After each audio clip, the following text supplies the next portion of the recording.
عمرك سألت نفسك هو ايه فضل شهر شعبان؟ تعال كده نقرأ الحديث ده مع بعض. عن أسامة بن زيد واحد من الصحابة رضي الله عنهم جميعا قال: يا رسول الله، لم أرك تصوم شهر من الشهور ما تصوم من شعبان.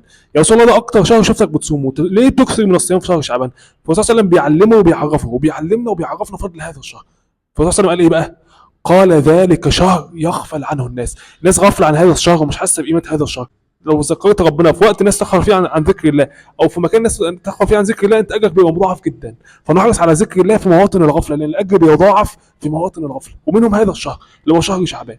ذلك شهر يغفل عنه الناس بين رجب ورمضان. وده يدل على فضل شهر رجب وفضل شهر رمضان. شهر رجب من الاشهر الحرم، الحسنات فيها مضاعفه والذنوب فيها مضاعفه. فطبعا في شهر رجب له مكانه الاشهر الحرم، فله فضل وله ثواب. وفي نفس الوقت شهر رمضان احسن شهر في السنه. فشهر شعبان بقى الرسول صلى الله عليه وسلم بيقول ده شهر من الشهر ده وبين الشهر ده. طب ماله هذا الشهر برضه؟ وهو شهر ترفع فيه الاعمال الى رب العالمين. تخيل اعمال السنه كلها ترفع الى الله في هذا الشهر. وخلي بالك ان الرسول صلى الله عليه وسلم في حديث وضح ان الاعمال ترفع في الشهر، ما بترفعش في ليله النصف من شعبان، لا، هي ترفع في هذا الشهر. ترفع امتى في الشهر؟ الله اعلم. هي ترفع خلال شهر شعبان. جميل كده. وهو شهر ترفع فيه الاعمال الى رب العالمين. فتخيل ان اعمال السنه كلها ترفع الى الله في هذا الشهر. تخيل بقى كميه الذنوب والمعاصي والشهوات اللي بنقع فيها طول السنه ترفع الى الله في هذا الشهر. وتخيل ان تقصيرنا في الحسنه، مثلا الصلاه من صلاه غافلين وتايهين واي طاعه بنعملها لله بنعملها واحنا غافلين ومقصرين. فتخيل ان كل هذا يرفع الى الله. فالانسان يخجل ان حسناته تعرض على الله اللي فيها كلها غفله، وان صومه تعرض على الله. طب نكمل كده. وهو شهر ترفع فيه الاعمال الى رب العالمين.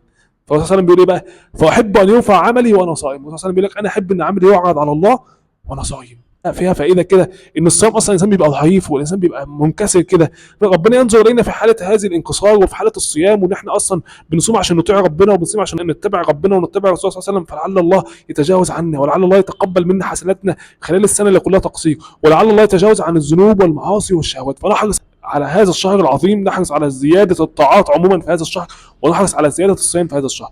ربنا رب يرضى عنا ويوفقنا لكل خير.